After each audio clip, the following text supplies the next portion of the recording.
નમસ્કાર દર્શક મિત્રો, હું છું વાહિદ મસદ્દી અને આપ નિહાળી રહ્યા છો હામ ટીવી ભરૂચ ન્યૂઝ। હવે નિહાળીશું આજના મુખ્ય સમાચારો।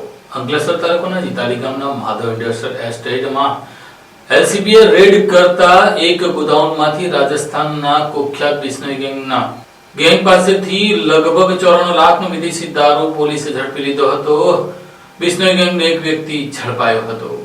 અંકલેશ્વરના જીતાલી ગામ નજીક આવેલ માધવ ઇન્ડસ્ટ્રીયલ એસ્ટેટના એક ગોડાઉનમાંથી ભરૂચ એલસીબી પોલીસે મોટી કાર્યવાહી કરી ₹94 લાખની કિંમતનો વિદેશી દારૂનો જથ્થો ઝડપી પાડ્યો હતો। આ કાર્યવાહી દરમિયાન એક પિકઅપ ગાડી સહિત કુલ ₹1 કરોડનો મુદ્દામાલ જપ્ત કરવામાં આવ્યો છે। પોલીસે એક ઇસમની ધરપકડ કરી છે, જ્યારે અન્ય 8 આરોપીઓને વોન્ટેડ જાહેર કરવામાં આવ્યા છે। ભરૂચ એલસીબીની ટીમને મળેલી બાતમીના આધારે જીતાલી ગામ નજીક આવેલા માધવ ઇન્ડસ્ટ્રીયલ એસ્ટેટમાં દરોડો પાડવામાં આવ્યો હતો। દરોડા દરમિયાન ગોડાઉનમાંથી વિદેશી દારૂનો મોટો જથ્થો મળી આવતા પોલીસ દ્વારા તે જપ્ત કરવામાં આવ્યો। તપાસમાં સામે આવ્યું છે કે આ દારૂની અંદાજિત કિંમત ₹94 લાખ જેટલી છે। સાથે જ દારૂ પરિવહન માટે ઉપયોગમાં લેવાતી પિકઅપ ગાડી સહિત કુલ ₹1 કરોડનો મુદ્દામાલ કબજે લેવાયો છે। આ કેસમાં રમેશ બિશ્નોઈ નામના એક આરોપીની ધરપકડ કરવામાં આવી છે। પ્રાથમિક તપાસમાં ખુલાસો થયો છે કે રાજસ્થાનની કુખ્યાત બિશ્નોઈ ગેંગ દ્વારા ગુજરાતમાં મોટા પ્રમાણમાં વિદેશી દારૂ ઘુસાડવામાં આવતો હતો। આરોપીઓ અંકલેશ્વરના ઔદ્યોગિક વિસ્તારમાં ગોડાઉન ભાડે રાખીને દારૂનો જથ્થો સંગ્રહ કરી ત્યારબાદ તેનું વિતરણ કરતા હતા। પોલીસે આ મામલે સુરેન્દ્ર બિશ્નોઈ, મહેતા, સુરેશ ઠાકરામ બિશ્નોઈ, ડેની, ગોપી, ચેતન અને રાજેશ સહિત કુલ 8 આરોપીઓને વોન્ટેડ જાહેર કર્યા છે। તમામ આરોપીઓની ધરપકડ માટે વિવિધ પોલીસ ટીમો રચી તપાસ તેજ બનાવવામાં આવી છે। સમગ્ર મામલે ભરૂચ એલસીબી દ્વારા અંકલેશ્વર રૂરલ પોલીસ મથકમાં ફરિયાદ નોંધાવવામાં આવી છે અને પોલીસે ગુનો નોંધી વધુ તપાસ શરૂ કરી છે। આમોદ તાલુકાના દાંડા ગામ ખાતે જમવા બાબતે 4 મિત્રો સાથે ઝઘડો થયો હતો। તેઓએ માર મારતા મિત્રને ગંભીર ઇજા પહોંચતા તેને ઘરમાં છોડી યુવાનો ફરાર થઈ ગયા હતા। 2 દિવસ બાદ તેનું સારવાર દરમિયાન મોત થતા પોલીસ આ દિશામાં તપાસ કરતા તેના મિત્રોએ તેની હત્યા કરી હોવાનું બહાર આવતા પોલીસે 4 લોકોની અટક કરી હતી। પ્રાપ્ત વિગતો અનુસાર દાંડા ગામના રહેવાસી વિષ્ણુભાઈ વસાવા, તેમના 4 મિત્રો રાહુલ ઉર્ફે મેહુલ પ્રવીણ વસાવા, ભૂમિત અરવિંદ વસાવા, અલ્પેશ વસાવા અને કનુ વસાવા સાથે 14 અને 15 જાન્યુઆરીના રોજ જમવા બાબતે વિવાદમાં ઉતર્યા હતા। આ વિવાદ હિંસક બન્યો હતો। આરોપીઓએ માતર ગામે સિગ્મા કોલેજ સામે હાઈવે બ્રિજ નજીક સાપા ગામ તરફ અને ઓછણ ગામ તરફ અલગ અલગ સ્થળોએ વિષ્ણુ વસાવા સાથે ઝઘડો કરી તેમનો નાની મોટી ઇજાઓ પહોંચાડી હતી। આ દરમિયાન આરોપીએ વિષ્ણુના માથાની જમણી બાજુ કોઈ કઠોર વસ્તુથી પ્રહાર કરતા તેઓ બેભાન થયા હતા। 15 જાન્યુઆરીના રોજ વિષ્ણુના પિતા પ્રવીણ અમરસંગ વસાવા હલદરવા ગામેથી ઘરે પરત ફર્યા ત્યારે તેમણે પુત્રને બેભાન અવસ્થામાં જોયો। તેમણે આસપાસના લોકોની મદદથી વિષ્ણુને સૌપ્રથમ આમોદ સામૂહિક આરોગ્ય કેન્દ્ર ખાતે ખસેડ્યો। જો કે 17 જાન્યુઆરીના રોજ વહેલી સવારે તબીબોએ વિષ્ણુને મૃત જાહેર કર્યો। મૃત્યુ અંગે શંકા જતા તેમના પિતાએ આમોદ પોલીસને જાણ કરી પોલીસે તાત્કાલિક કાર્યવાહી કરી મૃતદેહને ભરૂચ સિવિલ હોસ્પિટલ ખાતે પેનલ પોસ્ટમોર્ટમ માટે મોકલ્યો। 18 જાન્યુઆરીના રોજ મળેલા પોસ્ટમોર્ટમ રિપોર્ટમાં માથામાં ગંભીર ઇજાના કારણે મોત થયાનું સ્પષ્ટ થતા પોલીસે હત્યાનો ગુનો નોંધ્યો। પોલીસે ઝડપી કાર્યવાહી કરી 4 આરોપીની ધરપકડ કરી છે અને ઘટના સ્થળે લઈ જઈ રિકન્સ્ટ્રક્શન પણ કરવામાં આવ્યું છે। આમોદ પોલીસ દ્વારા વધુ હાલ તપાસ કરવામાં આવી રહી છે। આમોદ પોલીસ સ્ટેશનમાં એક ગુનો નોંધાયેલો છે ગઈકાલે, જેમાં કામના જે ફરિયાદી છે પ્રવીણભાઈ અમરસંગ વસાવા નાઓ તારીખ 14/1/26 થી તારીખ 15/1/26 12 વાગ્યા સુધી બહાર ગયેલ હતા। તે દરમિયાન એમનો જે છોકરો છે એનું આ કામના જે તોમતદાર છે રાહુલ ઉર્ફે પ્રવીણ મેહુલભાઈ વસાવા, ભૂમિત અરવિંદભાઈ વસાવા, કનુભાઈ ચંદુભાઈ વસાવા તથા અલ્પેશ ચંદુભાઈ વસાવા નાઓએ માતર ગામની સીમમાં જે સિગ્મા કોલેજ છે એની બાજુમાં ઈંડાની લારી ઉપર તથા સાપા ગામ તરફ એક્સપ્રેસ હાઈવે તરફ તથા ઓછણ ગામની સીમમાં ઈંડાની લારી પર જમવા બાબતે આ કામના જે મરણ જનાર છે વિષ્ણુ અમરસંગ વસાવાના સાથે ઝઘડો થયેલો હતો। જે દરમિયાન તેમને નાની મોટી ઇજાઓ કરી હતી તથા બીજી જગ્યાએ પણ તેને માથામાં તથા એના કાનના ઉપરના ભાગે મારવાથી તે બેભાન થઈ ગયેલો હતો। ત્યારબાદ આ કામના જે તોમતદારો છે એ ફરિયાદીના ઘરે એટલે ભોગ બનનારના ઘરે એને બેભાન અવસ્થામાં મૂકીને નાસી ગયેલા હતા। ત્યારબાદ ફરિયાદી ઘરે આવતા તેને ભરૂચ સિવિલ હોસ્પિટલ લઈ ગયેલા હતા। ત્યાં સારવાર દરમિયાન ભોગ બનનારનું મોત નીપજેલ હતું। તે બાબતનો ગુનો આ 4 તોમતદાર ઉપર દાખલ થયેલ છે। આ ગુનાના કામના જે તોમતદાર છે એને ગણતરીના સમયમાં આમોદ પોલીસે પકડી લીધેલા છે અને આ ગુનાના કામે તેમને અટક કરવામાં આવેલ છે અને આગળની કાર્યવાહી હાલમાં આમોદ પોલીસ સ્ટેશનના પોલીસ ઇન્સ્પેક્ટર નાઓ ચલાવી રહેલ છે। અંકલેશ્વર પાલિકાના પ્રમુખના લાંચના વિવાદ મામલે પ્રમુખના રજા પર ઉતારી દઈ ઉપપ્રમુખને પ્રમુખ તરીકે ચાર્જ સોંપતા અનેક ચર્ચાઓ શરૂ થઈ છે। અંકલેશ્વર નગરપાલિકાના મહિલા પ્રમુખ લલિતાબેન રાજપુરોહિત સામે કોન્ટ્રાક્ટર પાસેથી ₹50,000ની માંગના આક્ષેપો સાથેની કથિત ઓડિયો ક્લિપ વાયરલ થતા સ્થાનિક રાજકારણમાં ગંભીર સંકટ ઊભું થયું છે. આ વિવાદ માત્ર એક વ્યક્તિ સામેના આક્ષેપ પૂરતો સીમિત નથી, પરંતુ શહેરી સ્વરાજ સંસ્થાઓમાં પારદર્શિતા, જવાબદારી અને રાજકીય નૈતિકતાના પ્રશ્નોને ફરી એકવાર કેન્દ્ર સ્થાને લાવે છે. સોશિયલ મીડિયામાં વાયરલ થયેલા ઓડિયો ક્લિપમાં નગરપાલિકા પ્રમુખ તથા તેમના પતિ દ્વારા કોન્ટ્રાક્ટર પાસે અનિયમિત કામગીરી બદલ લગાવાયેલ દંડમાં રાહત આપવાના ખુલાસા અને લાંચની માંગના આક્ષેપો વચ્ચે મામલો બિચકાયો છે. જોકે આ ઓડિયોની ફોરેન્સિક પ્રામાણિકતા હજી સુધી અધિકૃત રીતે સાબિત થઈ નથી, છતાં જાહેર જીવનમાં રહેલા પદાધિકારીઓ માટે આભાસ પણ દોષ સમાન માનવામાં આવતો હોવાથી રાજકીય અને નૈતિક દબાણ ઊભું થયું. ઓડિયો સામે આવતા જ કોંગ્રેસ અને આમ આદમી પાર્ટી આક્રમક વલણ અપનાવી નગરપાલિકા પ્રમુખના તાત્કાલિક રાજીનામાની માંગ કરી. વિપક્ષ માટે આ મુદ્દો ભ્રષ્ટાચાર સામે લડત કરતા વધુ સત્તાધારી પક્ષને ઘેરવાનો રાજકીય અવસર પણ બની ગયું. શરૂઆતમાં સત્તાધારી ભાજપ તરફથી કોઈ સ્પષ્ટ પ્રતિક્રિયા ન આપવી એ ડેમેજ કંટ્રોલની વ્યૂહરચના તરીકે જોવામાં આવી, પરંતુ જેમ જેમ મુદ્દો જનક્ષેત્રમાં વકરતો ગયો તેમ જિલ્લા ભાજપે પરિસ્થિતિને કાબૂમાં લેવા માટે પ્રમુખને સીધું રાજીનામું લેવડાવવાને બદલે બાકી જેમ માટે રજા પર મૂકવાનો મધ્યમ માર્ગ પસંદ કર્યો. લલિતા રાજપુરોહિતને પ્રમુખ પદેથી હટાવીને ઉપપ્રમુખ ભાવેશ કાયસ્થને ચાર્જ સોંપવામાં આવ્યો છે. જોકે આ નિર્ણયને ઘણા લોકો પરોક્ષ રાજીનામું ગણાવી રહ્યા છે. બીજી તરફ જો આક્ષેપ ખોટા સાબિત થાય તો એક ચૂંટાયેલા પ્રતિનિધિની રાજકીય છબી પર પડેલા ડાઘની ભરપાઈ કેવી રીતે થશે તે પણ વિચારવાનો મુદ્દો છે. અંકલેશ્વર નગરપાલિકાનો વિવાદ એક વ્યક્તિ સામેનો આરોપ નહીં, પરંતુ સમગ્ર રાજકીય અને પ્રશાસનિક વ્યવસ્થાનો કસોટી પર છે. હવે પ્રશ્ન એ નથી કે કોણ પ્રમુખ છે, પરંતુ એ છે કે તપાસ કેટલી નિષ્પક્ષ, પારદર્શક અને સમયબદ્ધ રીતે થાય છે, કારણ કે લોકશાહીમાં વિશ્વાસપદ કરતાં વધુ મહત્વનો હોય છે. આજે સવારે પાલિકાના કોંગ્રેસના વિપક્ષી નેતા જહાંગીર ખાન પઠાણ, પૂર્વ નગરસેવક શરીફ કાનુગા, કોંગ્રેસી કાર્યકર્તાઓ વસીમ ફડવાલા સહિત અન્યો પાલિકા ખાતે પહોંચ્યા હતા અને નગરપાલિકા પ્રમુખની ચેમ્બરમાં જોતા પાલિકા પ્રમુખ લલિતાબેન રાજપુરોહિત તેમની પ્રમુખ પદની ખુરશીમાં બેઠા હતા. એ જોતા તેઓ વિરોધ કર્યો અને નગરપાલિકાના ઇતિહાસમાં અગાઉ ક્યારે લાંચ માંગી હોય તેવો કિસ્સો બન્યો ન હોવાની વાત ઉચ્ચારી. નૈતિકતાના ધોરણે પ્રમુખથી રાજીનામું આપી દેવું જોઈએ તેવી માંગ ઉચ્ચારી. જોકે પ્રમુખ લલિતાબેન રાજપુરોહિતે જણાવ્યું કે હજુ આક્ષેપ સાબિત થયા નથી. આવા નાટ્યાત્મક ઘટનાક્રમે આજે નગરપાલિકામાં વરવા દ્રશ્યો જોવા મળ્યા હતા. અંકલેશ્વર નગરપાલિકાના પ્રમુખ શ્રી લલિતાબેન પુરોહિતનું આજથી 5 દિવસથી છેલ્લા ભ્રષ્ટાચાર બાબતે ઘણું બધું છાપાના અંદર આવ્યું, પેપરોની અંદરમાં પ્રસિદ્ધિ થઈ, સોશિયલ મીડિયાની અંદર પ્રસિદ્ધિ થઈ અને એ બધી વાતચીત અને 50,000ની માંગણી બાબતે ઘણી બધી ચર્ચાઓ થયા પછી આજે પ્રમુખ શ્રી લલિતાબેન 20 એમની ખુરશી પર ફરીથી બિરાજમાન થયા. ત્યારે અમે વિરોધ પક્ષના નેતા અને કંઈ કાર્યકરો બધા ઉપર જઈને બેનને પૂછ્યું કે બેન, તમારા ઉપર લાક્ષણરૂપી કાર્યક્રમ થયા છે અને જિંદગીની અંદરમાં આવા અંકલેશ્વર નગરપાલિકાની અંદરમાં આવું ભ્રષ્ટાચાર બાબતે કોઈ અમને પ્રશ્નો થઈ નથી, તો આ બાબતે તમે આ ખુરશી પર બેસવા લાયક નથી. તો બેને કીધું કે મારું સાબિત થઈ જાય ત્યારે હું ખુરશી પર નહીં બેસીશ. એટલે ચોરી અને ઉપરથી સીના ચોરી એમના પતિદેવ તે 2 લાખ રૂપિયાની વાત કરે છે, આ 50,000ની વાત કરે છે. એટલે વાત ધ્યાનમાં નહીં આવી કે સરકાર કેમ ઊંઘમાં છે કે આટલું મોટું ભ્રષ્ટાચારની વાતો થઈ રહેલી છે, તો એના સાથે કેમ કાર્યવાહી કરવામાં આવતી નથી. બસ એ બાબતનું દુઃખ છે. હવે આવનારી બોર્ડ અને 26મી જાન્યુઆરી માટે નવો પ્રોગ્રામ આપીશું કે ભાઈ એમને શું અને કેવી રીતે આગળ વધવું જોઈએ, આ ભ્રષ્ટાચારી વિરોધની અંદરમાં કેવી રીતે એની કાયદાકીય તપાસ કરવી. જય હિન્દ, જય ગરવી ગુજરાત. જય ભારત, જય જય ગરવી ગુજરાત.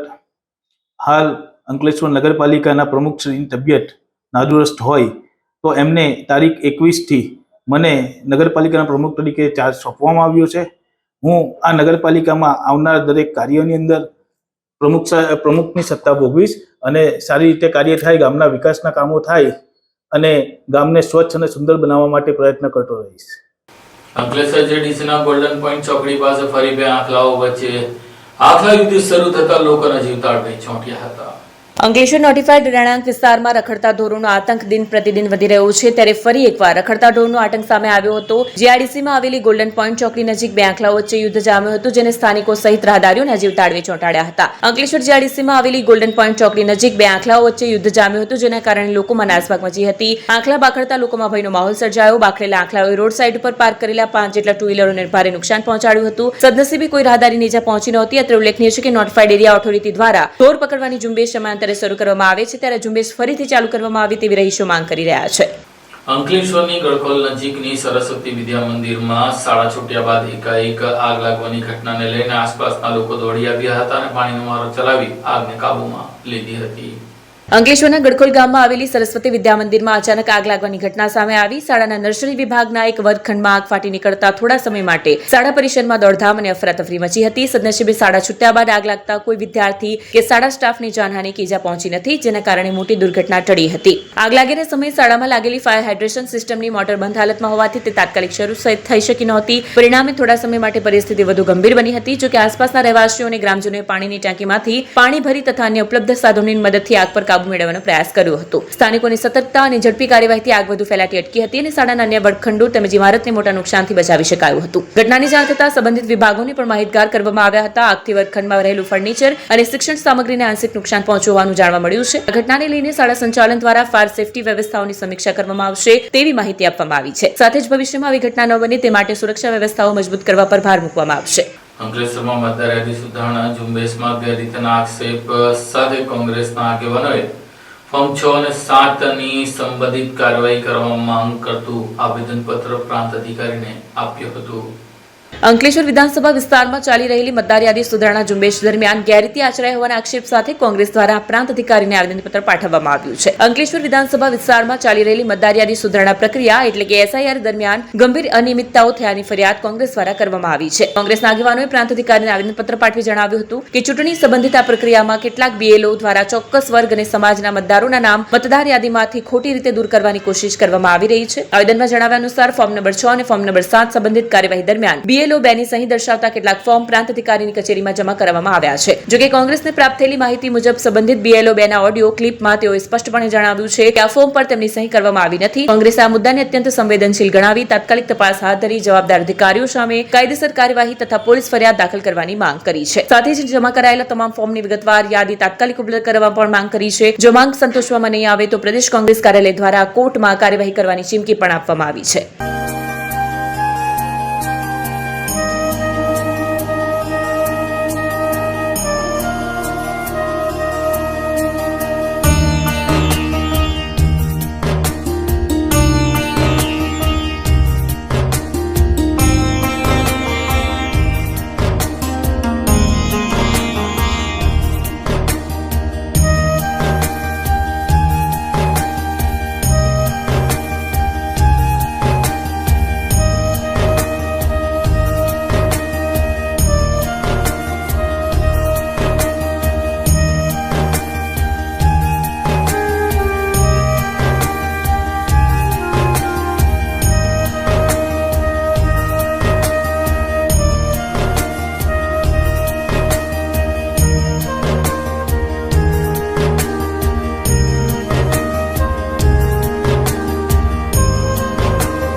क्या आप अपनी ड्रीम जॉब सर्च कर रहे हैं? तो आपका वेट हुआ खत्म. हमारी कंपनी IICL में है कुछ amazing job openings. IICL are hiring PHP developer, data analytics, UI UX graphics designer, Node.js developer WordPress developer. from all over Gujarat. तो देर किस बात की, अप्लाई करें अभी और बने हमारी डायनामिक टीम का हिस्सा. विजिट करें हमारी वेबसाइट www.iiclindia.com/career या मेल करें अपना रेज्यूमे iiclindia06@gmail.com पर. हमारी टीम में आपको मिलेगा एक इनोवेटिव और क्रिएटिव एनवायरनमेंट ताकि आपकी स्किल्स हमेशा अपडेटेड रहे. Freshers can also apply. Contact now on 7041542766.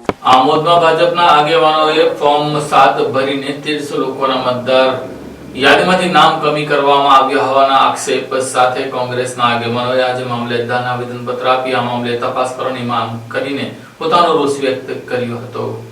Amod શહેરમાં મતદાર યાદી સુધારણા કાર્યક્રમ દરમિયાન 1300થી વધુ મતદારોના નામ કમી કરવાનો પ્રયાસ થતા રાજકીય ગરમાવો જોવા મળ્યો છે. ભાજપના આગેવાનો દ્વારા ફોર્મ નંબર 7 ભરીને મોટા પાયે વાંધા અરજીઓ રજૂ કરાઈ હતી. આ પ્રક્રિયા સામે કોંગ્રેસે કડક વિરોધ નોંધાવ્યો છે. કોંગ્રેસના આગેવાનો અને સ્થાનિક રહીશોએ આમોદ મામલતદાર કચેરીએ પહોંચી નાયબ મામલતદારને આવેદનપત્ર સુપરત કર્યું. કોંગ્રેસે આવેદનપત્રમાં આક્ષેપ કર્યો છે કે કોઈ ચોક્કસ રાજકીય પક્ષના ઇશારે ખાસ કરીને મુસ્લિમ સમાજને નિશાન બનાવીને ગેરકાયદેસર રીતે વાંધા અરજીઓ કરવામાં આવી છે. આવેદનમાં વધુમાં જણાવાયું છે કે બીએલઓ દ્વારા અગાઉ સ્થળ પર જઈ તપાસ કરી ફોટોગ્રાફ્સ અને જરૂરી પુરાવા એકત્ર કર્યા હતા. તેમ છતાં રાજકીય કિનાખોરીના કારણે નિર્દોષ મતદારોને હેરાન કરાઈ રહ્યા હોવાનો આક્ષેપ કર્યો છે. કોંગ્રેસે તંત્ર સમક્ષ માંગ કરી છે કે પાયાવિહોણી અને મનસ્વી વાંધા અરજીઓ તાત્કાલિક રદ કરવામાં આવે તેમજ મતદારોને ખોટી રીતે હેરાન કરનાર તત્વો સામે કાયદેસરની કાર્યવાહી થાય. આ વિરોધ કાર્યક્રમમાં ભરૂચ જિલ્લા કોંગ્રેસ સમિતિના પ્રમુખ રાજેન્દ્રસિંહ રાણા, આમોદ તાલુકા કોંગ્રેસ પ્રમુખ નરેન્દ્ર પટેલ, યુથ કોંગ્રેસ પ્રમુખ કેતન મકવાણા, માજી પ્રમુખ સાજિદ રાણા, કોંગ્રેસ આગેવાન મહેબૂબ કાકુજી સહિતના આગેવાનો અને મોટી સંખ્યામાં કોંગ્રેસ કાર્યકરો ઉપસ્થિત રહ્યા હતા.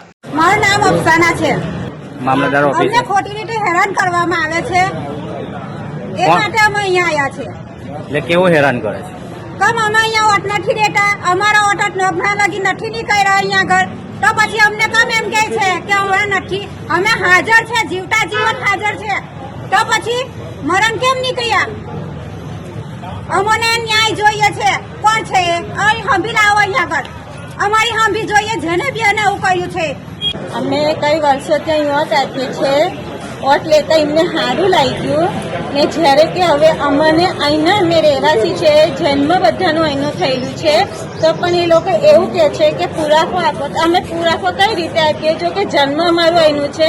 આટલા લાગીને જ્યારે અમે મત આલવા જતા ત્યાં ત્યારે એ લોકો ખુરશી પર બેસીને અમને જોતા ત્યારે એ લોકોને ખબર ના હતી કે અમે અહીંના છે, અમે મત આપીએ છીએ.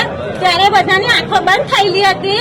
તો હવે અમને જીવતાને મરેલા જાણે છે એ લોકો કે અમને અમારો અન્યાય જોઈએ. તમારી પાસે આધાર પુરાવા શું શું છે? અમારી પાસે બધું જ આધાર પુરાવા છે અમારા પર. કેટલા સમયથી તમે મતદાન કરતા હતા? અમે તો 3 સમયથી કરીએ, એટલે કે 19 વર્ષથી આમ તો બધાનું અમારા હસબન્ડનું ને એ લોકોનું અહીંનું છે. અંકલેશ્વર શહેરની ગંગા જમના સોસાયટીમાં એક બેકાબુ કાર ઘરમાં ઘૂસી જતા દિવાલ તૂટી હતી અને 2 વાહનોને નુકસાન પહોંચ્યું હતું. અંકલેશ્વરની ગંગા જમના સોસાયટીમાં એક કાર ચાલકે સ્ટીયરિંગ પરથી કાબુ ગુમાવતા કાર સોસાયટીની દિવાલ તોડી સીધી જ એક ઘરમાં ઘૂસી ગઈ. અચાનક બનેલી ઘટનાથી વિસ્તારમાં ભારે દોડધામ મચી. જોકે સદનસીબે કોઈ જાનહાની થઈ નથી. મળતી માહિતી મુજબ કાર ચાલકનું વાહન પરથી અચાનક નિયંત્રણ ધસી જતા કાર પહેલા રસ્તા પર ઉભેલી બીજી એક કારને અડફેટે લીધી અને ત્યારબાદ સોસાયટીની દિવાલ તોડી ઘરમાં ઘૂસી ગઈ. ઘટનાના પગલે સોસાયટીના રહીશો ભયભીત થઈ ઘરની બહાર દોડી આવ્યા હતા. અકસ્માતની જાણ થતાં જ સ્થાનિક પોલીસ ઘટનાસ્થળે પહોંચી તપાસ શરૂ કરી હતી. અકસ્માતમાં મકાનની દિવાલ તથા 2 વાહનોને નુકસાન પહોંચ્યું હોવાનું જાણવા મળ્યું છે. સદનસીબે ઘટનાના સમયે ઘરમાં કોઈને ગંભીર ઈજા ન થતા મોટી દુર્ઘટના ટળી હતી. અંકલેશ્વર નગરપાલિકા હોસ્પિટલ ખાતે આવતીકાલે મહિલાઓ માટે વિનામૂલ્યે કેન્સર સ્ક્રીનિંગ કેમ્પનું આયોજન કરવામાં આવ્યું છે. Indian red cross society Gujarat રાજ્ય શાખા દ્વારા CSR અંતર્ગત આ કેમ્પનું આયોજન કરવામાં આવ્યું છે. કેમ્પ બુધવાર તારીખ 21 જાન્યુઆરી 2026ના રોજ સવારે 9 વાગ્યાથી સાંજે 5 વાગ્યા સુધી અંકલેશ્વર નગરપાલિકા હોસ્પિટલ ખાતે યોજાશે. કેમ્પ દરમિયાન મહિલાઓને સર્વાઇકલ કેન્સર અને બ્રેસ્ટ કેન્સર અંગેની તપાસ, માર્ગદર્શન તથા જરૂરી સલાહ સંપૂર્ણપણે નિઃશુલ્ક આપવામાં આવશે. કેન્સરની વહેલી ઓળખ અને સમયસર સારવાર માટે આવા કેમ્પો અત્યંત ઉપયોગી સાબિત થાય છે. આ સેવાઓનો લાભ લેવા નગર સેવા સદનની કારોબારી સમિતિના અધ્યક્ષ નિલેશ પટેલે અંકલેશ્વરની તમામ મહિલાઓને અપીલ કરી છે. નમસ્કાર.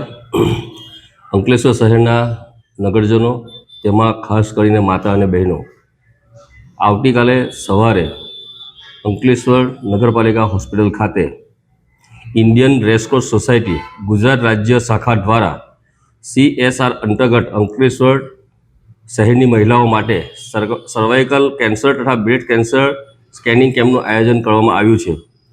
તારીખ 21 જાન્યુઆરી 2026ના રોજ આ કેમ્પની અંદર HPV અને PPV ટેસ્ટ, સર્વાઇકલ કેન્સર માટે અને બ્રેસ્ટ કેન્સર માટે બ્રેસ્ટ કેન્સરની તપાસ માટે જરૂરી તબીબો આવવાના છે અને આ કેમ્પનો લાભ લેવા માટે હું અંકલેશ્વરના તમામ નગરજનોને આપના માધ્યમથી ખાસ વિનંતી કરું છું અને અપેક્ષા રાખું કે આપ સૌ આ કેમ્પની અંદર ભાગ લઈ ને જે માતા અને બહેનોની અંદર જે બ્રેસ્ટ કેન્સર માટેનો જે અત્યારે છે એની તપાસ નિઃશુલ્ક થવાની છે અને સર્વાઇકલ માટે પણ એની તપાસ નિઃશુલ્ક થવાની છે.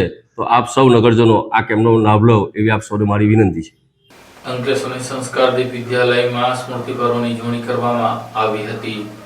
અંકલેશ્વર જીઆઈડીસીમાં આવેલ સંસ્કારદીપ વિદ્યાલય ખાતે સ્મૃતિ પર્વની ઉજવણી કરવામાં આવી હતી. અંકલેશ્વર ઔદ્યોગિક વસાહતમાં સામાજિક સેવા ક્ષેત્રે મહત્વનું યોગદાન આપનાર ડી આનંદપુરાની જન્મ જયંતિ નિમિત્તે સંસ્કારદીપ વિદ્યાલયમાં સ્મૃતિ પર્વની ઉજવણી કરવામાં આવી હતી. આ પ્રસંગે હિતેન આનંદપુરા, શ્રીવત્સન એન કે નાવડિયા, ડોક્ટર હરેન શાહ, પિતા શ્રીવત્સન અને શાળાના નિયામક દીપ્તિ જોશી, આચાર્ય રૂપા નેવે સહિતના આગેવાનો ઉપસ્થિત રહ્યા. સ્મૃતિ પર્વ નિમિત્તે બુક રિવ્યુ, નૃત્ય તથા ડી આનંદપુરાની પ્રતિમાને ફૂલહાર અર્પણ કરી શ્રદ્ધાસુમન પાઠવવામાં આવ્યા. આ સાથે જ યોગા, દેશભક્તિ ગીત, એકપાત્રીય અભિનય, લોકવાર્તા સહિતની સ્પર્ધાઓ યોજાઈ હતી, જેમાં 460 જેટલા વાલીઓએ ભાગ લીધો હતો. આ પ્રસંગે શાળા પરિવાર અને શિક્ષકો ઉપસ્થિત રહ્યા હતા. ભરૂચ શહેરમાં ગુજરાત રાજ્ય યોગ બોર્ડ દ્વારા મેદસ્વીતા મુક્તિ શિબિર 3 નો પ્રારંભ કરવામાં આવ્યો છે.